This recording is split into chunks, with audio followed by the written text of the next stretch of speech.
Di mana? Atas! Ya! Ya!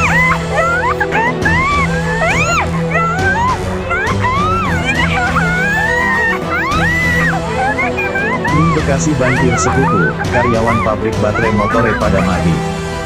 Sabtu, tanggal 20 Februari tahun 2021 isuk-isuk sarapan banjir. Lagi isuk masih sekeracakan. Barang jam 10-an ujuk-ujuk teka, ngepung ning area industri Bekasi, salah sijin ning arepan pabrik baterai Panasonic. Akhirnya pada balik, motore mati kabeh, dituntun seturut dalan.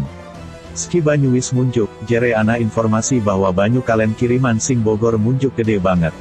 Akhire, sing mubengi warga dipai beja ning pemerintah desa setempat kanggo antisipasi banjir. Supaya entong sampai pada perkakase model TV, kulkas, rice cooker, lan setrume pada dipateni ambisan aja konslet. Banyu kalen kiriman sing Kabupaten Bogor, limpase sampai meng Kabupaten Karawang.